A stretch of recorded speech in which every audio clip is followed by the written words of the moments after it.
Assalamualaikum warahmatullahi wabarakatuh. Perkenalkan, nama saya Anissa Sofian Latifah dengan NIM 24010503990, nomor presenti 1 dari Rombel C angkatan 2024. Bimbingan dan konseling sangat diperlukan di sekolah karena membantu siswa dalam berkembang secara lebih optimal dalam aspek pribadi, sosial, akademik, dan juga karir. Melalui layanan bimbingan, siswa dapat mengenali potensi dirinya, mencegah munculnya masalah, dan mendapatkan informasi penting tentang cara belajar, pergaulan, dan juga perencanaan masa depan. Sementara itu, konseling membantu siswa untuk mengatasi masalah yang sedang dihadapi, seperti tekanan emosi, konflik dengan teman, kesulitan belajar, kecemasan, ataupun masalah keluarga yang melalui percakapan yang bersifat rahasia. Kehadiran bimbingan dan konseling juga meningkatkan motivasi belajar siswa, membentuk karakter positif siswa, dan juga menumbuhkan rasa kedisiplinan siswa. Selain itu, guru BK juga berperan sebagai penghubung antar sekolah, keluarga, dan juga lingkungan dalam mendukung siswa secara menyeluruh. Dengan demikian, layanan BK sangat penting agar siswa tidak hanya berhasil secara akademik saja, tetapi matang secara emosional, sosial, dan juga siap menghadapi masa depan. Bimbingan dan konseling merupakan terjemahan dari istilah guidance and counseling dalam bahasa Inggris. Maka bimbingan diartikan secara umum sebagai bantuan. Jadi bimbingan merupakan proses pemberian bantuan yang dilakukan oleh seorang ahli kepada seseorang ataupun beberapa orang individu, baik anak-anak, remaja maupun dewasa, agar orang tersebut lebih terbimbing dan dapat mengembangkan kemampuan dirinya sendiri dan lebih mandiri dengan memanfaatkan kekuatan individu yang ada dan dapat dikembangkan berdasarkan norma-norma yang berlaku. Kemudian, konseling diartikan sebagai dengan ataupun bersama yang dirangkai dengan kata menerima dan juga memahami. Maka, konseling adalah suatu proses pemberian bantuan yang dilakukan melalui wawancara konseling oleh seorang ahli atau yang biasa kita sebut dengan konselor kepada individu yang sedang mengalami suatu masalah yang disebut dengan klien, yang bermuara pada terasinya masalah yang sedang dihadapi oleh klien. Jadi, bimbingan dan konseling adalah proses pemberian bantuan oleh ahli kepada individu untuk mengembangkan potensi, kemandirian, dan juga mengatasi masalah yang sedang dihadapi sesuai dengan norma yang berlaku. Selanjutnya ada persamaan BK. Yang pertama adalah sama-sama berusaha untuk memandirikan individu. Jadi BK itu memberikan bantuan kepada individu untuk mengenali dirinya, mengembangkan potensi yang dimiliki, dan juga menemukan solusi secara mandiri sehingga bisa mengatasi masalah dihadapi secara tanggung jawab. Jadi BK itu tidak hanya memberikan solusi saja, tetapi membekali individu untuk menjadi lebih mandiri dalam menyelesaikan masalah yang sedang dihadapi. Yang kedua ada sama-sama diterapkan dalam program persekolahan. Jadi BK itu diterapkan di sekolah untuk membantu peserta didik dalam mengatasi masalah pribadi, masalah belajar, dan juga masalah-masalah lainnya, sehingga siswa dapat berkembang secara lebih optimal baik dalam aspek akademis maupun non-akademis. Yang ketiga ada sama-sama mengikuti norma-norma yang berlaku di lingkungan masyarakat tempat kedua kegiatan itu diselenggarakan. Setiap layanan yang diberikan BK itu tetap berlandaskan pada aturan, nilai, dan juga budaya, etika yang berlaku, sehingga bantuan yang diberikan itu tidak menyalahi budaya dan juga norma sosial yang berlaku di lingkungan tersebut. Perbedaan BK yaitu bimbingan lebih banyak bersangkutan dengan usaha pemberian informasi dan juga kegiatan pengumpulan data tentang siswa serta lebih menekankan pada fungsi pencegahan. Sedangkan konseling merupakan bantuan yang dilakukan dalam pertemuan tatap muka antara dua orang manusia, yaitu konselor dan juga klien. Tujuan dari bimbingan dan konseling yang pertama, membantu individu memahami dirinya sendiri. Jadi, BK itu membantu seseorang untuk mengenali kekuatan, kelemahan, minat, dan bakat dari setiap individu. Kedua, itu mendukung pengambilan keputusan. Jadi BK memberikan informasi dan juga perspektif yang diperlukan untuk membuat pilihan yang tepat, baik dalam pendidikan maupun karir. Yang ketiga ada mengatasi masalah emosional. Jadi BK itu membantu individu untuk menghadapi stres, kecemasan, ataupun konflik lainnya. Yang terakhir ada mengembangkan keterampilan sosial. Jadi BK itu dapat meningkatkan kemampuan berinteraksi dan juga membangun hubungan yang sehat. Fungsi bimbingan dan konseling. Beberapa fungsi dari bimbingan dan konseling yaitu yang pertama ada fungsi pemahaman. Fungsi pemahaman ini bimbingan dan konseling membantu individu untuk lebih memahami diri mereka, termasuk dalam mengenali potensi, minat, bakat, dan juga nilai-nilai pribadi yang dimilikinya. Melalui pemahaman ini, individu dapat mengembangkan identitas diri dan juga membuat keputusan yang bijak dalam hidup mereka. Yang kedua ada fungsi pencegahan. Melalui fungsi pencegahan ini dapat membantu individu menghindari berbagai masalah yang dapat mengganggu dan juga menghambat perkembangannya, seperti antara lain konflik sosial, kesulitan belajar, maupun perilaku yang menyimpang. Yang ketiga ada fungsi pengentasan. Bimbingan dan konseling berfungsi sebagai tempat untuk mencari solusi atas permasalahan yang dialami individu, baik permasalahan akademik maupun personal, dengan memberikan dukungan penuh melalui sesi konseling ataupun konsultasi. Yang keempat ada fungsi pemeliharaan dan juga pengembangan. Fungsi ini bertujuan untuk menjaga dan juga mempertahankan kesejahteraan mental para peserta didik secara berkelanjutan, serta membantu mengembangkan keterampilan sosial dan akademik dari siswa, sehingga siswa dapat terus berkembang dengan baik dan tumbuh secara optimal. Yang kelima ada fungsi advokasi. Melalui fungsi ini, bimbingan konseling melindungi hak dan juga kepentingan siswa, membantu menyelesaikan masalah dan mencegah ketidakadilan, serta memastikan perkembangan serta kesehatan siswa tetap terjamin. Orientasi bimbingan dan konseling adalah pusat perhatian konselor terhadap kliennya. Beberapa jenis-jenis orientasi bimbingan dan konseling yaitu yang pertama ada orientasi personal, di mana menekankan perhatian pada kesejahteraan individu secara optimal.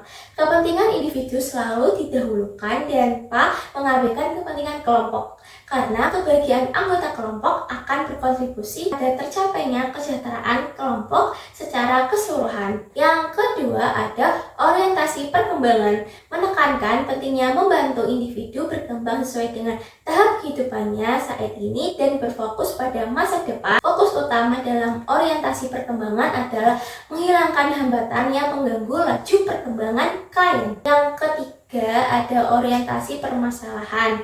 Dalam orientasi permasalahan ini berkaitan erat dengan fungsi pencegahan dan juga pengentasan. Fungsi pencegahan bertujuan membantu individu agar terhindar dari masalah, sedangkan fungsi pengentasan membantu individu menyelesaikan masalah yang sedang terjadi. Dalam bimbingan dan konseling terdapat beberapa asas-asas, yaitu yang pertama ada asas kerahasiaan. Kerahasiaan ini meliputi data pribadi dan juga keterangan siswa ataupun klien yang menjadi sasaran layanan. Dalam hal ini, guru berkewajiban penuh dalam memelihara dan juga menjaga semua data serta keterangan sehingga kerahasiaannya benar-benar terjamin. Kedua, ada asas kesukarelaan. Asas yang menghendaki adanya kesukaan dan juga kerelaan peserta didik dalam mengikuti ataupun menjalani layanan yang diperlukan baginya. Yang ketiga ada asas keterbukaan, menghendaki peserta didik ataupun konseli yang menjadi sasaran layanan bersikap terbuka dan tidak berpura-pura, baik dalam memberikan keterangan tentang dirinya sendiri maupun dalam menerima berbagai informasi dan juga materi. Yang keempat ada asas kegiatan, menghendaki peserta didik ataupun konseli berpartisipasi aktif dalam menyelenggarakan layanan ataupun kegiatan bimbingan. Dalam hal ini, guru pembimbing mendorong siswa untuk aktif dalam setiap pelayanan BK yang diperuntukkan baginya. Yang kelima ada asas kemandirian. Peserta didik ataupun konseli diharapkan menjadi siswa-siswi yang mandiri dengan mengenali dan juga menerima dirinya sendiri dan juga lingkungan, mampu mengambil keputusan dan juga mengarahkan serta mewujudkan diri sendiri. Yang keenam, ada asas kekinian, berfokus pada permasalahan yang sedang dihadapi oleh klien pada masa sekarang. Yang ketujuh, ada aspek kedinamisan. Setiap pelayanan konseling harus mendorong adanya perubahan positif pada diri konseli. Yang kedelapan, ada asas keterbukaan. Konselor perlu memperhatikan keterpaduan seluruh aspek pribadi konseli, baik secara kognitif, afektif, dan juga psikomotorik. Yang kesembilan, ada asas kenormatifan. Menghendaki agar segenap pelayanan dan juga kegiatan BK didasarkan pada aturan dan juga tidak boleh bertentangan dengan nilai dan norma yang berlaku. Yang ke-10, ada asas keahlian. Menghendaki layanan dan kegiatan BK diselenggarakan atas dasar kaidah-kaidah profesional. Yang ke-11, ada asas alih tangan kasus. Menghendaki agar pihak-pihak yang tidak mampu menyelenggarakan layanan BK secara tepat dan tuntas atas permasalahan peserta didik ataupun konseli dapat mengalihkan tangan permasalahan tersebut kepada pihak yang lebih ahli. Yang ke-12, ada asas Tutwuri Handayani. Menghendaki agar pelayanan BK secara keseluruhan menciptakan suasana yang mengayomi, mengembangkan keteladanan, memberikan rangsangan dan juga dorongan, serta kesempatan yang seluas-luasnya kepada konseli untuk terus maju. Prinsip bimbingan dan konseling. Yang pertama, ada prinsip berkenaan dengan sasaran pelayanan. Bimbingan dan konseling melayani semua individu tanpa membeda-bedakan umur, jenis kelamin, suku, agama, ataupun status sosial ekonomi, dengan berfokus pada sikap dan juga perilaku yang terbentuk dari kepribadian yang kompleks dan juga unik. Yang kedua, ada prinsip berkenaan dengan masalah individu. Bimbingan dan konseling berurusan dengan pengaruh kondisi mental dan juga fisik individu terhadap penyesuaian diri di rumah, sekolah, lingkungan sosial, dan juga pekerjaan. Yang ketiga, ada prinsip berkenaan dengan program layanan. Bimbingan dan konseling merupakan bagian integral dari pendidikan dan juga pengembangan individu, sehingga programnya harus dipadukan dengan program sekolah. Yang keempat, ada prinsip berkenaan dengan tujuan dan juga pelaksanaan pelayanan. Bimbingan dan konseling harus diarahkan untuk mengembangkan kemandirian individu agar mampu membimbing dirinya sendiri dalam menghadapi masalah. Dalam prosesnya, setiap keputusan yang diambil oleh individu berasal dari kemauan individu sendiri. Landasan bimbingan dan konseling dapat dipahami sebagai pedoman atau dasar pelaksanaan layanan. Landasan-landasan bimbingan dan konseling yaitu yang pertama ada landasan filosofis. Landasan ini memberikan arah dalam menentukan hakikat manusia, khususnya pada anak-anak usia sekolah dasar. Filosofis ini menekankan bahwa setiap anak memiliki potensi dan juga keunikan sendiri-sendiri yang dapat dikembangkan melalui pendidikan dan juga melalui bimbingan yang tepat. Yang kedua ada landasan psikologis. Landasan ini berperan sangat penting karena membantu guru maupun konselor dalam memahami perilaku peserta didik sebagai sasaran layanannya. Pemahaman ini diperlukan agar guru dapat mengetahui tingkah laku mana yang perlu diarahkan, dikembangkan, ataupun diubah ketika anak menghadapi permasalahan. Ketiga ada landasan religius. Landasan ini sangat penting karena berkaitan dengan pemahaman nilai-nilai keagamaan pada siswa. Pendidikan tidak hanya bertujuan mencerdaskan anak secara intelektual, tetapi juga membentuk pribadi yang berakhlak mulia, beriman, dan mampu menjalankan kehidupannya sesuai dengan ajaran agama yang dianut. Keempat, ada landasan sosial dan budaya. Landasan yang dapat memberikan pemahaman kepada konselor tentang dimensi kesosialan dan juga dimensi kebudayaan sebagai faktor yang mempengaruhi perilaku individu. Kelima, ada landasan pedagogis. Landasan yang dapat memberikan pemahaman bagi konselor tentang perilaku individu yang menjadi sasaran layanan. Pendidikan bukan hanya sebagai transfer ilmu, pengetahuan, tetapi juga sebagai upaya membentuk pribadi anak agar berkembang secara utuh sesuai dengan potensi yang dimiliki. Yang keenam, ada landasan ilmu pengetahuan dan teknologi atau IPTEK, kegiatan profesional yang didasarkan pada prinsip keilmuan baik dalam teori maupun praktik. Pengetahuan mengenai bimbingan dan konseling disusun secara logis dan juga sistematis. Ketujuh adalah landasan yuridis. Landasan ini berkaitan dengan berbagai aturan dan juga perundangan yang berlaku di Indonesia mengenai penyelenggaraan layanan bimbingan dan konseling. Secara hukum, keberadaan PK memiliki dasar yang kuat sebagaimana tercantum dalam Undang-Undang Nomor 20 Tahun 2003 tentang Sistem Pendidikan Nasional yang menegaskan bahwa pendidikan bertujuan mengembangkan potensi peserta didik agar menjadi manusia beriman, berilmu, dan juga berakhlak mulia. Kedudukan bimbingan dan konseling. Bimbingan dan konseling memegang peranan yang sangat signifikan dalam dunia pendidikan karena pendidikan tidak hanya berfokus pada penyampaian pengetahuan tetapi juga bertujuan untuk membantu siswa berkembang secara menyeluruh. Kedudukan bimbingan dan konseling di sekolah merupakan bagian penting dari sistem pendidikan karena berperan untuk mendukung perkembangan siswa secara holistik. BK tidak hanya membantu pencapaian akademik saja, tetapi juga memfasilitasi perkembangan emosional, sosial, dan juga karir. Keberdayaan ini turut menjaga kesehatan mental siswa melalui dukungan psikologi dalam menghadapi stres, kecemasan, dan juga lain sebagainya yang dapat mengganggu proses kegiatan belajar. Selain itu juga BK berperan dalam pencegahan dan juga penanganan masalah seperti bullying, penyalahgunaan narkoba, ataupun perilaku menyimpang lainnya melalui investigasi yang tepat. Konselor sekolah juga membimbing siswa dalam mengenali minat, bakat, dan juga pilihan karakter yang sesuai dengan pendidikan. Kemitraan dengan orang tua dan juga komunitas menjadi bagian penting dari pelaksanaan layanan BK karena kolaborasi ini memperkuat dukungan terhadap perkembangan siswa. 3 wilayah dalam penyelenggaraan pendidikan di sekolah, yaitu yang pertama, wilayah atau bidang manajemen dan kepemimpinan. Wilayah ini meliputi berbagai fungsi yang berkenaan dengan tanggung jawab dan pengambilan kebijakan serta bentuk-bentuk kegiatan pengelolaan dan juga manajemen sekolah seperti perencanaan, pengadaan, dan pengembangan staf serta sarana prasarana fisik serta pengawas. Yang kedua ada wilayah ataupun bidang pembelajaran yang mendidik. Wilayah ini meliputi semua bentuk pengembangan kurikulum dan juga pelaksanaan pengajaran, yaitu penyampaian dan juga pengembangan pengetahuan, keterampilan, sikap, dan kemampuan berkomunikasi peserta didik. Yang ketiga ada bidang bimbingan dan konseling. Bidang ini meliputi berbagai fungsi dan juga kegiatan yang mengacu kepada pelayanan kesiswaan secara individual agar masing-masing peserta didik dapat berkembang sesuai dengan bakat, minat, dan juga potensi.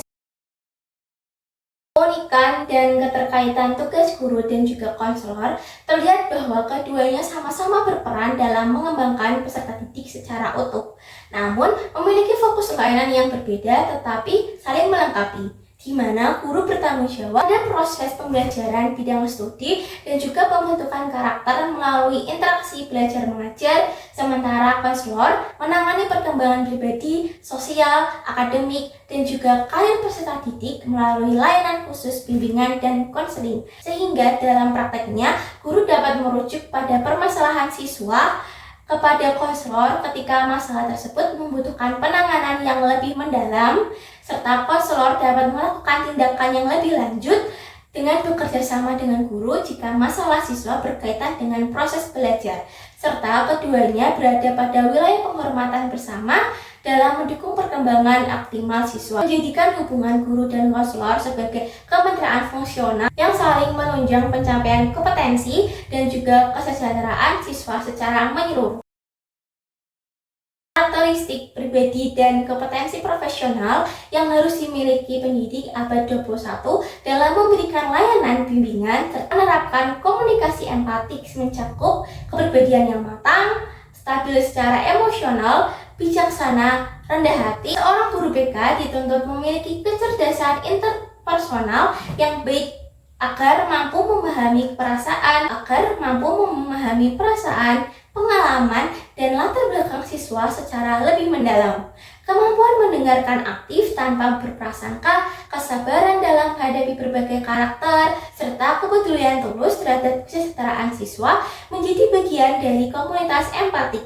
Di sisi lain, guru BK juga harus menguasai kompetensi profesional seperti keterampilan berkonseling berbasis data, penguasaan pendekatan psikopedagogis modern, serta literasi digital untuk memanfaatkan teknologi sebagai media pendukung layanan. Kemampuan berpikir kritis, kreatif dalam merancang intervensi yang sesuai dengan kebutuhan siswa, dan kemampuan kolaboratif dengan guru mata pelajaran, wali kelas, orang tua, dan juga pihak sekolah dapat memperkuat efektivitas layanan.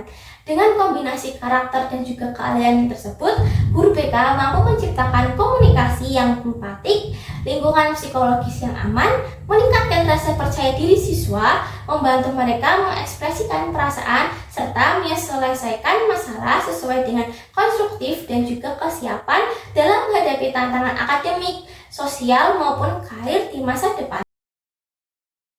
Sebagai calon guru kelas sekolah dasar, pengetahuan tentang bimbingan dan juga konseling sangat penting karena dapat diterapkan secara langsung dalam pembelajaran dan juga pengelolaan peserta didik di kelas. Pengetahuan tentang bimbingan dan konseling sangat penting bagi calon guru SD karena dapat langsung diterapkan dalam pengelolaan kelas dan juga pembelajaran di kelas. Fungsi-fungsi BK seperti pemahaman, pencegahan, pengentasan, dan juga pengembangan diaplikasikan melalui pengenalan karakter, minat, dan juga kebutuhan siswa, pemberian dukungan preventif terhadap masalah belajar, serta bantuan terarah kepada siswa yang menghadapi kesulitan. Selain itu, orientasi BK yang meliputi perkembangan individu masalah membantu guru dalam memperhatikan tahap tumbuh kembang siswa, menghargai keunikan setiap peserta didik, dan memberikan respon yang tepat terhadap permasalahan yang muncul di kelas. Sementara itu, asas-asas BK, kerahasiaan, kesukarelaan, keterbukaan, kemandirian, dan lain sebagainya menjadi panduan penting dalam interaksi guru dan siswa, seperti menjaga kerahasiaan, mendorong partisipasi sukarela, dan juga keterbukaan, serta memfasilitasi kemandirian siswa dalam mengambil keputusan. Guru kelas juga berperan sebagai pendeteksi dini masalah belajar, perilaku, ataupun sosial emosional siswa dan memungkinkan guru melampaui pengajaran materi akademik semata, berfokus pada pengembangan holistik siswa. Dengan mengintegrasikan BK, guru secara aktif membantu memfasilitasi perkembangan emosional, sosial, dan juga moral siswa. Pendekatan ini secara langsung berkontribusi pada penciptaan suasana belajar yang kondusif karena dapat mengurangi konflik antar siswa, meningkatkan motivasi belajar, dan secara konsisten mendukung pembentukan karakter positif. Pada akhirnya, peran BK di kelas berfungsi untuk mengoptimalkan potensi unik setiap anak dan memastikan perkembangan secara optimal sesuai dengan tahap perkembangannya. Yang dapat saya sampaikan, kurang lebihnya mohon maaf. Wassalamualaikum warahmatullahi wabarakatuh.